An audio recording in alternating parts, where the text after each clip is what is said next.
In international diplomacy, a handshake is rarely just a handshake, right? It's a carefully calculated broadcast.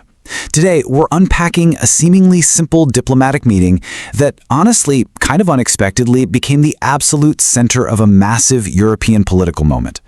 We're looking at an event that, on paper, might just look like your standard political meet and greet, but in reality, it sent ripples through capitals across the globe. We're talking about a moment where geography, guest lists, and global politics all collided to test the very boundaries of established transatlantic alliances. So get comfortable, because we're going to break down exactly what happened, why it caused such an intense reaction, and what it signals for the future of global politics. Let's get right into it. When you're a high-profile political figure from Washington heading across the Atlantic, the standard diplomatic playbook usually dictates that you land in the historical centers of European power. You go to Berlin, you go to Paris.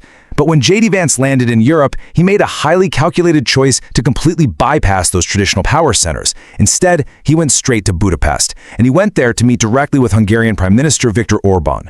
Now, in the high-stakes world of global politics, where literally every single visit, flight path, and photo op is meticulously planned out, that geographic choice alone was enough to immediately raise eyebrows across European capitals. It was a very clear deviation from the norm. But as you'll see, the location was really only the first piece of the puzzle here. Because what truly turned this visit into a global headline wasn't just the city itself. It was the specific combination of people sitting at the table. Now, what's really interesting about this slide is the true wild card in that room, Alice Weidel. She is a central, leading voice of the Alternative for Deutschland, or AfD, which is currently Germany's most scrutinized and controversial political movement. This is a party that's been under intense political and legal scrutiny back home in Germany, sparking ongoing, really heavy debates over its role and its legitimacy within the country's democratic system. So you can see how her presence in that room immediately added a massive new layer of complexity to what might have otherwise been a relatively routine bilateral meeting. And that brings us to the core friction of this whole event.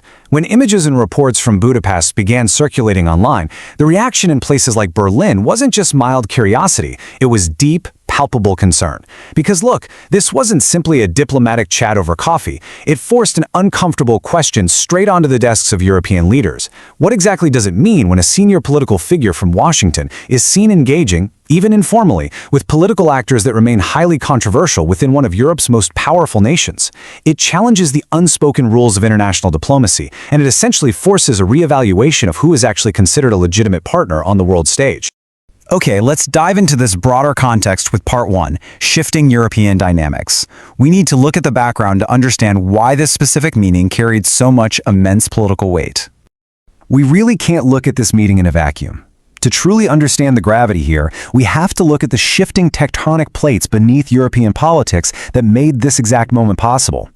We're essentially watching two distinct political theaters colliding in one single room. On one side of this dynamic, you have Hungary's ongoing friction with the European Union. Over the past few years, Viktor Orbán has positioned himself as one of the most prominent voices challenging Brussels, advocating fiercely for stronger national sovereignty while clashing with the EU over governance standards and migration policies. On the flip side, we see Germany's own internal dynamics.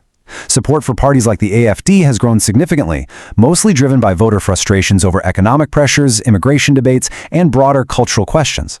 Honestly, Germany is facing a political environment that is far more fragmented today than it was even a decade ago.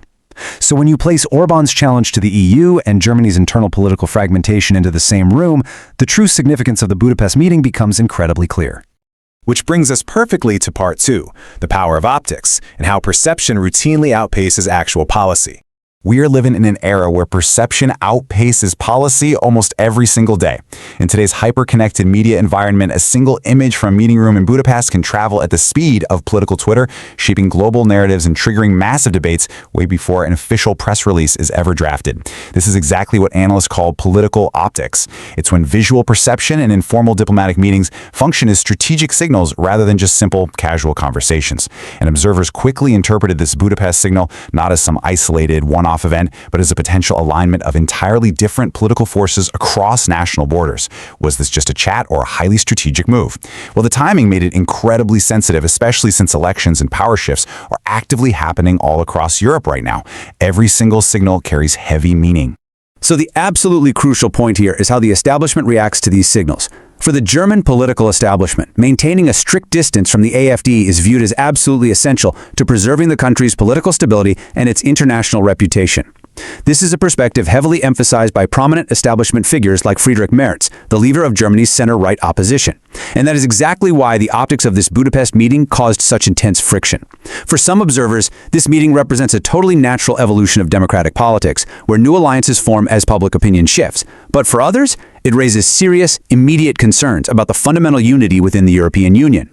Let's move to and see how this builds into part 3, a transatlantic realignment. Zooming out to examine what this means for the historic relationship between the United States and European powers.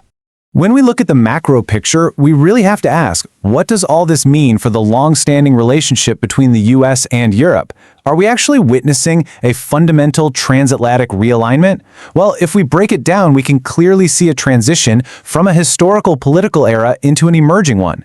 Historic alliances were built on very centralized, shared assumptions about established governance and values. But today, those assumptions are increasingly being questioned, and not just by politicians, but by the voters themselves. And as you know, when voters change, politics follows suit. The driving force is shifting away from established governance and leaning heavily into shifting public sentiment. As a result, political networks are evolving to become cross-border, far less centralized, and frankly, far less predictable. Budapest is a prime example of this new, unpredictable network in action. And what you should really take away from this is that moments like Budapest do not exist in isolation. They are deeply anchored to these massive, broader global trends. We're seeing rising political polarization everywhere, intense debates over national sovereignty, widespread economic uncertainty, and some really serious questioning of the role of global institutions in national decision-making. Europe currently finds itself at the absolute center of many of these debates. The meeting in Hungary didn't create these trends out of thin air, but it certainly acted as a lightning rod for all of them at exactly the same time. Ultimately, the political landscape in Europe is changing. In some places, it's changing slowly. In others, it's shifting incredibly fast, but it is for sure changing. What happened in that city wasn't a conclusion. It was a signal, a very clear signal that historical political boundaries are actively being tested and that long-standing alliances are currently being reconsidered. Moments like the one in Budapest don't just reflect the change happening in the world, they actually act as an accelerator for it. Which leaves us with this final, provocative thought to consider. Will this remain merely a symbolic moment captured in a few photographs, or will it lead to more visible, concrete cooperation between political movements across international borders? Will it directly influence upcoming elections and future diplomatic relationships? Well, no one has a definitive answer just yet, but one thing is undeniably clear. The story of evolving transatlantic alliances isn't over.